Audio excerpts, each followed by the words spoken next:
आज का जो टॉपिक है बड़ा मज़ेदार है जी। मुझे ज़ाती तौर पे बड़ी पसंद आई बात। मेरी एक कुलीग है, उन्होंने मेरे से बात की तो मैंने कहा, मैंने कहा अच्छा ससुराल में तुम भाई कोशिश करो ना, इंशाल्लाह थोड़ा टाइम लगेगा, हर एक को लगता है एडजस्ट। कहती आप ही तो आनो नहीं पता, मेरा ससुराल है ही बड़ा डिंगा। मुझे बड़ी उसकी बात पे हंसी आई कि डिंगे ससुराल के साथ कैसे रहना। कहती आप ही हर बंदा टेढ़ा है, हर बंदे को जो है उल्ट बात में सही समझ आती है, सीधी बात उनको समझ नहीं आती। तो उनकी जो प्रॉब्लम थी उसके अकॉर्डिंग मैंने कहा क्यों ना मैं आप लोगों से भी बात करूं। अच्छा, जब भी किसी की शादी होकर जाती है वो बिल्कुल लोग नए होते हैं, जाहिर है बिल्कुल उसके लिए नए हैं, हर चीज़ नई है, तो उसमें एडजस्ट करना जो है थोड़ा मुश्किल। कई तो जाते हैं माशाल्लाह इतना अच्छा एडजस्ट कर जाती हैं, उनको पता चल जाता है। और कई जो हैं जी वो बिल्कुल ही बस वो महीने बाद ही सर पे बाजू रख के अम्मा अब्बा फोन कर छड़ दिया ने, खड़कांदियां ने फोन, आओ जी आके सानू लाइयो, साडा ते गुजारा नहीं। आपने बिल्कुल ऐसा नहीं करना। वो आप छोटी बच्ची नहीं है, 20-22 साल की लड़की की अगर शादी हो रही है तो भाई 20-22 सालों में कुछ नहीं सीखा तुमने, तुम्हें कुछ समझ नहीं आई, अपनी माँ को नहीं देखा, ताइयों को नहीं देखा, चचियों को नहीं देखा। आपकी माँ सारा कुछ आपको बताती रही है ना कि चची ऐसा करती थी, ताई अम्मा ऐसा करती थी। ऐसा हो ही नहीं सकता आपकी फैमिली में इस तरह का टॉपिक ना होते हो। या मामी मोमानी का जो है रोल कैसा था, माँ की आपकी दादी का रोल कैसा था, ये सारे रोल आपने देखे हुए हैं। तो फिर क्यों आप इतनी बोली और मासूम बन जाती हैं जाकर ससुराल में कि आपको समझ नहीं आ रही होती। सबसे बड़ी गलती जो लड़कियां जाकर ससुराल में करती हैं ना, जो जाते खुली किताब बन जाती हैं, कभी भी ऐसा ना करें। एक तो सबसे पहली जो गलती आप करती हैं वो ये आप करती हैं कि अगर आप बहुत ज़्यादा अपने हामद के साथ खुश हैं, पहले 2-3 महीनों में आपने जो है समझ गई हैं कि आपके हामद का मिजाज कैसा, आप उसके मुताबिक चलने लग गई हैं और आप बड़ी खुश हैं, कभी किसी को ना बताएं कि मेरा तो पैर नहीं ज़मीन पे पड़ रहा, मैं बड़ी खुश हूँ, मैं बड़ी ऐसे हूँ। ये गलती आपने कतई नहीं करनी। और अगर आपको भी हामद के साथ एडजस्टमेंट आपकी नहीं हो रही, आपको फिलहाल समझ उसकी नहीं आ रही, तो कभी भी ये ना बोलें कि मैं तो इस बंदे के साथ बड़ी नाखुश हूँ, मुझे तो इसकी समझ ही बिल्कुल नहीं आ रही। 2-3 महीने में कौन सा आप स्कूल के भी सिलेबस अगर कवर करते हो, हर साल जो है ना पेपरों का दौरानिया उन्होंने ये पढ़ाई का 1 साल का रखा होता है, साल के बाद आपके पेपर होते हैं। आप इसको ससुराल को भी तो यही समझो ना कि कमरा इम्तिहान ही है। आप वहां जाके क्यों आप 1 महीने बाद रिजल्ट निकालना शुरू कर देती हो कि 1 महीने के अंदर अंदर ही मुझे रिजल्ट मिल जाए। ससुराल वाले तो लगे ही इस बात पे हुए हैं किसी तरीके तुम्हें हरा दें, और तुम बीबी पहले ही अपने हथियार डाल के बैठ गई हो, पहले हारने पे जो है वो तैयार बैठी हुई हो। तो क्या होता है जी, आप सबसे जो आपको मेन मसला कहाँ आता है, जो मैं अपनी कुलीग की मैंने सारी बातें सुनी कि उसको सिचुएशन हैंडल करनी नहीं आती। वो बैड सिचुएशन में भी वही वो कहती है, मैं गई तो जब मैंने मतलब कि खाना वगैरह बनाना शुरू किया, मैं बड़ा अच्छा खाना बना लेती थी बकौल इसको, वाकई वो बनाती थी अच्छा खाना, हम भी जानते हैं। लेकिन वो कहती है मैंने बनाई दाल बनाई तो मेरी सास ने खा के तो टेबल पर कह दिया कि ए किंज दी दाल बनाई है साड़ी, फलानी नूंह है ना, ए बड़ी वधिया दाल बनाती है। तो इसने कहा जी मैं तो आप उसी से बनवा लिया करें ना, वही बना दिया करेंगे, मैं कोई और काम कर लूंगी, मैं नहीं आंदा दाल बनाती। तो मैंने कहा तुमने ये जवाब ही गलत दिया है। इसकी बजाय अगर तुम उनको ये बोल देती कि ठीक है खाला अम्मी या जो भी आप उसे कहती हैं, खाला सास कहती हैं, कि अगर वो मेरे से वाकई मुझे भी ये जायका जरा सही नहीं लगा तो मैं ऐसा करूंगी नेक्स्ट टाइम आप ही को पूछ के ना, इनसे पूछ के बनाऊंगी, ठीक है ना, आप मेरी हेल्प करेंगी।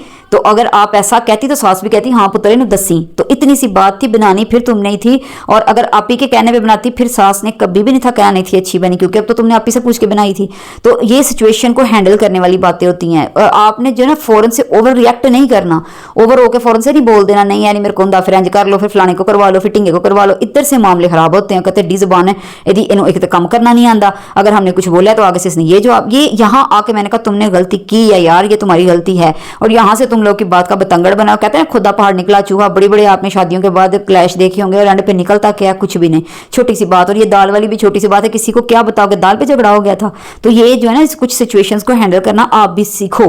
और सबसे बड़ी बात देखें, इज्जत करवाना सीखो, फिर ही आपकी कदर होगी। आप अगर हाथ पे हाथ धर के बैठी रहोगी ना कि तुम पता नहीं किस जमाने की खुरम सुल्तान आके यहाँ बैठ गया तो सब तुम्हारी वाह वाह जी जी जय जयकार करेंगे, तो ऐसा कुछ नहीं होता। मैं कहती हूँ दूर क्यों जाते हो, अपनी माँ के किस्से से शुरू किया करो। आपकी माँ को आते इस तरह के सारे हालात मिल गए थे, कभी भी नहीं मिले होंगे। आपकी माँ ने भी बहुत स्ट्रगल की होगी, अब आपके बाप के साथ उसकी मतलब कि मेंटल लेवल मैच होते बड़ा टाइम लगा होगा। फिर आप बच्चों की जब पैदाइश हुई होगी उसके बाद आपकी माँ ने बड़ी सख्तियां देखी होंगी, बड़ी हार्डशिप्स देखी होंगी। शायद आपके बाबा की जॉब ऐसी हो कि आपकी माँ को सारा कुछ अकेले करना पड़ा हो। तो वो सारी चीज़ें आप मद्देनजर रख के क्यों नहीं जाती। मैं कहती हूँ माएँ भी कपड़ों पर जोर लगाया होता है, कपड़ों पर जोर लगाया, ये जूते ले लो, ये कपड़े ले लो, ये सोने का सेट बना लो, फलां बना लो। ये सारी दास्तानें भी बैठ के ना बेटियों को सुनाया करें कि बेटा ऐसे ऐसे भी होता है। फौरन से जो है आपने दुरे शहरवार ड्रामा देखा या नावल पढ़ा है, उसमें देख लें उस लड़की का करैक्टर कैसा कमाल का। और पहले मुसन्निफ भी कैसी कैसी बातें लिखते थे। सही बात है, एक करैक्टर बनाने वाली, ये आजकल के ये वाह या तो नंगे दड़ंगे ड्रामे नहीं थे तब ना, तो एक करैक्टर बनाने के घर बसाने वाली उन्होंने उसमें करैक्टर दिखाया कि कैसे उस लड़की ने अपना घर दुरे शहरवार ने बसा के दिखाया कि ऐसे घर बसते हैं। तो आप में वो चीज़ें क्यों नहीं। एक मिसाल मैं दे रही हूँ, मैं केक ही बना रही हूँ, तो आप केक बनाती हैं, आप बहुत अच्छा बनाती हैं, आपको पता है, मुझे पता है मैं कैसी चीज़ बनाती हूँ, मुझे अपने मेयार का पता है कि मैं इस लेवल पर जाकर कुकिंग करती हूँ। मेरी नंद है उसको ये नहीं बनाना आता, ठीक है ना। तो वो कहती है कि नहीं, वो ससुराल वाले कहते हैं आड़ी ते कुड़ी बड़ा सोहना केक बना दिया। आप कहें हाँ आप ही वाकई आप बहुत अच्छा बनाती हैं, नेक्स्ट टाइम आप ही आप ना मुझे बताइएगा इसकी रेसिपी, मैं आपकी रेसिपी बनाऊंगी। जब आप ही की रेसिपी बना के सबके सामने रखेंगी ना, सबको पहले दिन से ही पता था, लेकिन उस दिन जरा आप सबूत प्रूफ के साथ साबित कर पाएंगे कि जब खाएंगे उनको समझ आ जाएगी कि भाई बहू का केक जरा आप ही से ज्यादा ही अच्छा था। तो ये छोटी छोटी जो है ना ये होती हैं, यकीन करें ट्रिक्स होती हैं ना, गैर महसूस तरीके से आप इन चीज़ों से ना ससुराल को बड़े अच्छे तरीके से हैंडल कर सकते हैं। देखिए हर चीज़ का जो हल है वो रोना पीटना नहीं होता। माँ बाप पहले बड़े दुखी होते हैं, कितना रुपया पैसा लगा कर उन्होंने आपको पढ़ाया, फिर उन्होंने आपको ब्याया, अब बसाएं भी वो, आप में इतना भी हुनर नहीं है, आपने कुछ नहीं इन 20-22 सालों में सीखा, 20-22 साल आपने ज़ाया करके छोड़ दिए। तो आप इर्द गिर्द की कहानियां देख के समझ जाती है, जो आप मोबाइल हाथों में इतने इतने पकड़े हुए हैं, दुनिया में क्या चल रहा है ये देख के सीख जाती। तो आप कभी भी अपने माँ बाप की अगर शिकायतें लेके ना जाएं। तो और मैं कहती हूँ जो कुंवारी बच्चियां हैं, बेटा अगर आपकी स्टडियां कंप्लीट हो चुकी हैं तो खुदा के लिए हुनर सीखो, कुछ बनाना सीखो। मैंने ऐसी ऐसी बच्चियां देखी हैं फेसबुक पे, अपने ये बेकरी बना बना के उन्होंने अपना इतना अच्छा जो है अपना सर्कट चलाया हुआ है। तो आप क्यों आपने एक बात को बहाना बना के अपनी जिंदगी बर्बाद कर